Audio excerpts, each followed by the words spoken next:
Hey guys, out here on an October Saturday doing some maintenance, getting ready for winter. Yeah, so you may not be aware, but in Canada we get a pretty decent blast of winter. It can start as early as the end of October. Sometimes it can wait till January. It's hilarious. But there's nothing worse than knowing a problem is coming and it shows up and you get your pants around your ankles. That's not my jam, so I'm dealing with it now. So, working on my truck. Just got you here in the wheel well. You know, we're going to do some winter tires, brake service, tune-up, like spark plugs, wires, cap rotor, blah, blah, blah, blah, and all that good stuff. And if you refer to my video, The Jitter, which I'll put the link in the description, I started noticing some things that my vehicle needed. It was starting not as well, wasn't braking as well, was kind of shaky, going over bumps, so stuff like that. But one of the things that happened while I was doing this was an unexpected issue which caused me to do something extreme. And it got me started to think about some of the things we talk about together. So, one of the things I had to do with this vehicle was a shock repair. Now, the way the shocks work in this vehicle is that they go up through the coil spring, they hook in through the bottom into the control arm, and this goes up into the upper control arm, goes through a nice little hole, you put another bushing on, a fastener, and Bob's your uncle, it sits there. However, when the shock wears out, getting this out is a bit of a hassle because typically this nut will rust on, and because we live in Canada where they use a lot of salt, and if you understand the way a nut works, the service port is only about 3 inches wide and 2 inches across, and so getting tools in there is a special delight. In addition, there's hardly anything, like the tool, you can't get a socket on there because then it covers up this part and the shaft spins, and there is a special tool they sell, but I don't have it. So, there is a way around that. I'm going to check my hair, hang on. Okay.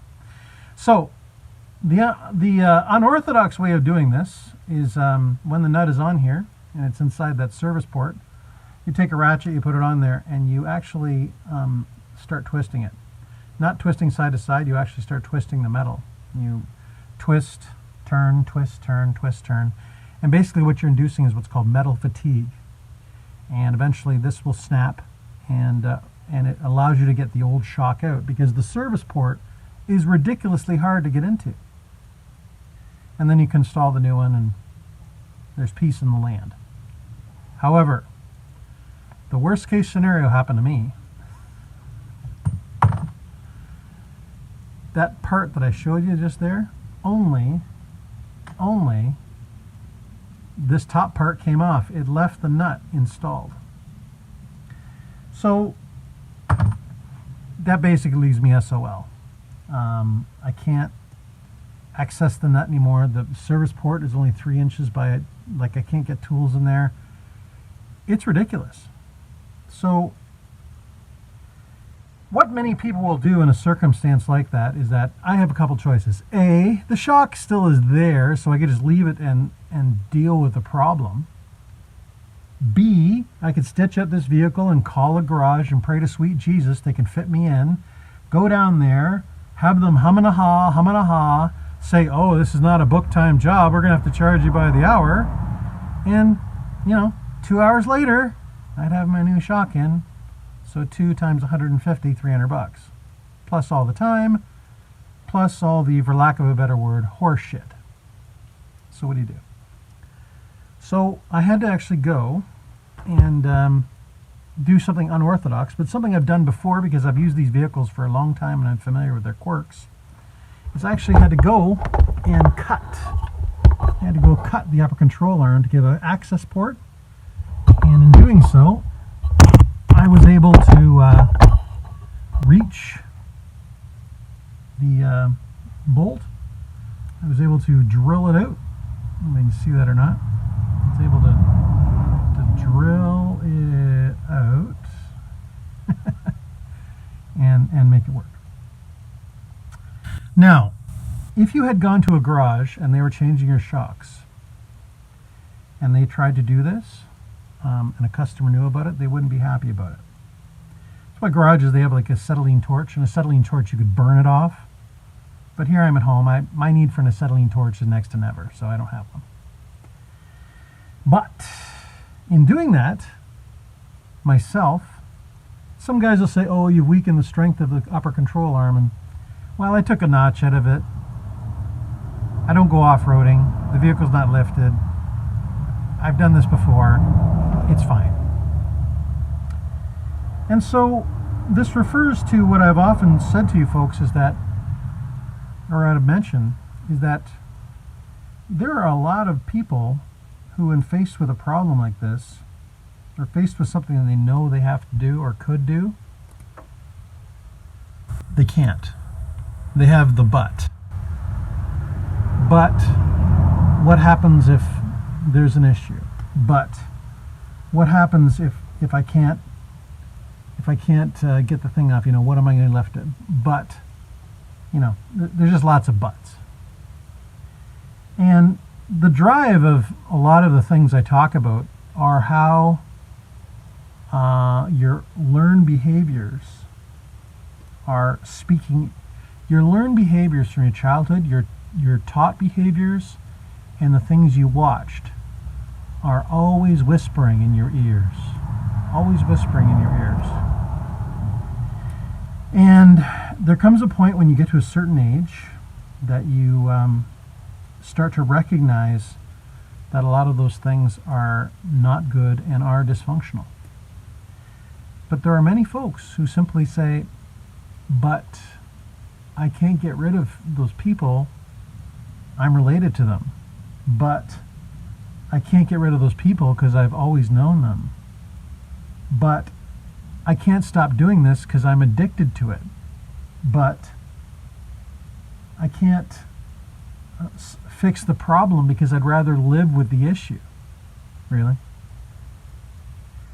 So, as I said to you, if I chose not to, I had to do something that was unorthodox. I actually had to cut a part of this vehicle out of it.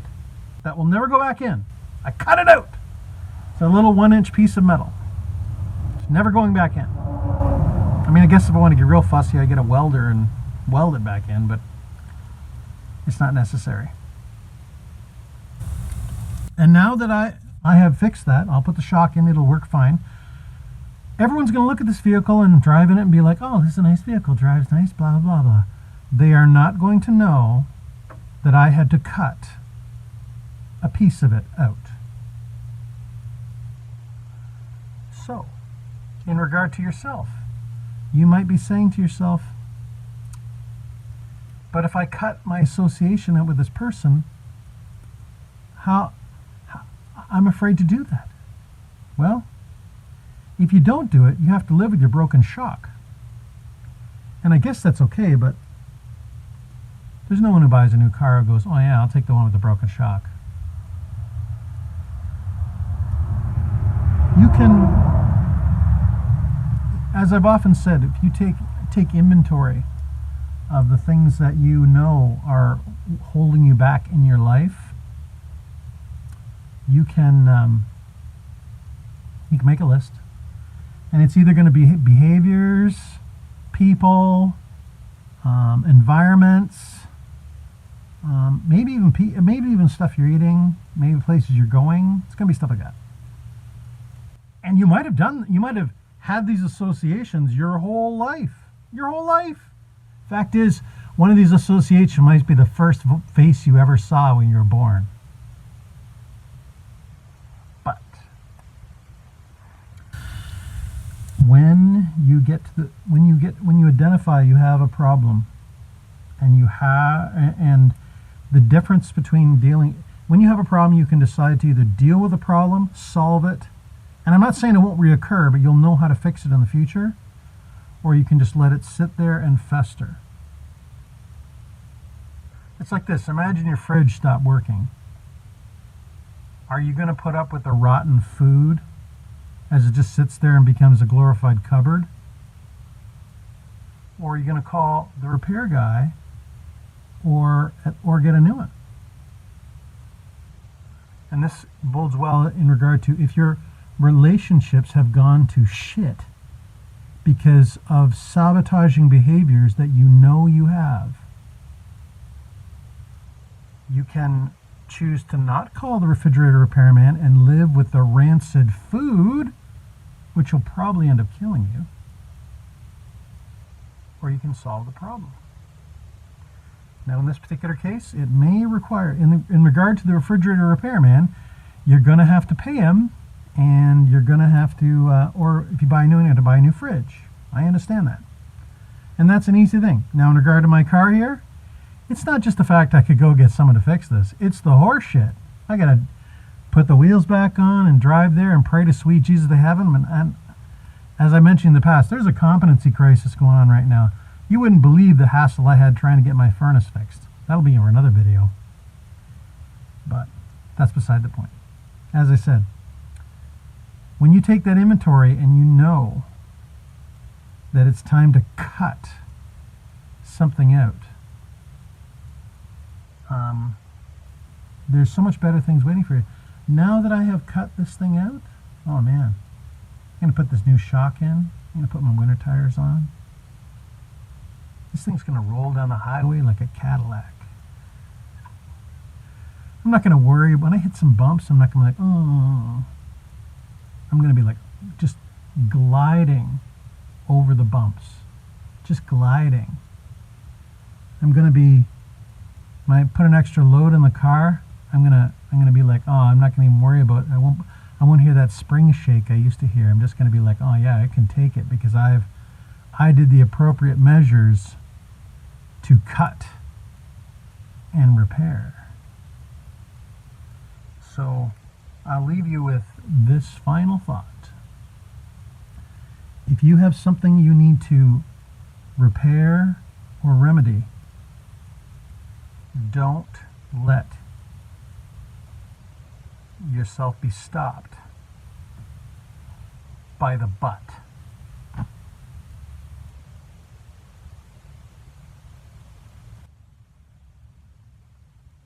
Hey guys, thanks for watching the video again today. More inspiration from the front line. Yeah, if you have any questions, comments, if you think I'm an idiot or you think I